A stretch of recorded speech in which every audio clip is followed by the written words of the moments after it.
Hey guys, it is Haley of 1914 here, and today I'm going to be talking about slaughter ethics. Now, this is a very controversial topic. You may get very angry at me for my opinions on this. However, I think that this is something that is very important to address. With that being said, let's get into the video. Now, one of the big things that I want to touch up on in this is, should horses be slaughtered? Now, I do not believe that pet horses should be slaughtered. However, I believe that slaughtering livestock horses is completely fine. What is the definition of a livestock horse? I believe that the definition of livestock is any animal that is raised specifically for the purpose of being used for food production. Under this definition, a livestock horse would have to be raised at a farm environment. Now, in this scenario, and honestly, this is the only way that I could support this, the horse would have its entire medical record tracked.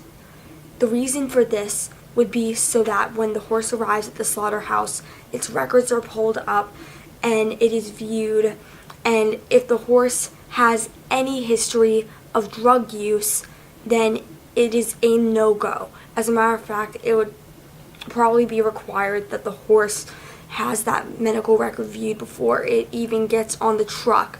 And if the horse doesn't have that, it's not allowed on the truck.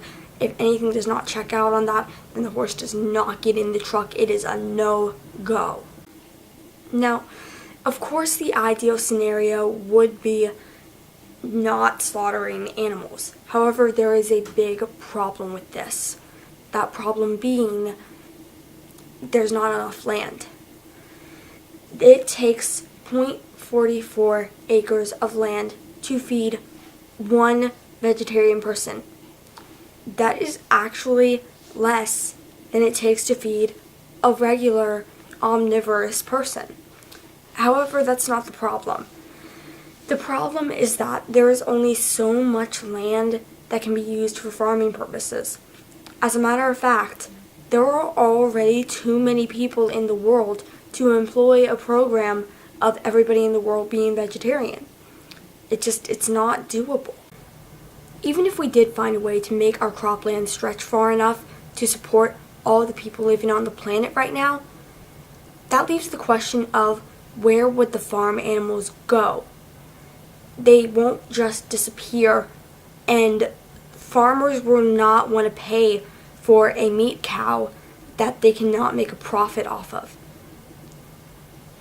One sad truth of it is, these farm animals, if they were to be released, would probably die within the first few weeks. Especially if they were in, let's say, mountain lion country, wolf territory. Heck, even if there were enough coyotes, though, I would think that a cow would probably take out a coyote or 5. But it is something to think about. If a cow, a pig, a chicken, if any of these things have not had to deal with predators for their entire lives, how would they be equipped to deal with that? In closing, I will say this. Unfortunately, it doesn't look like we are going to be able to remove animal slaughter anytime soon. However, just because we cannot get rid of animal slaughter does not mean that we cannot change things within the slaughter system to make this as humane for them as we can. It is not right for any animal to have to die a slow, painful death.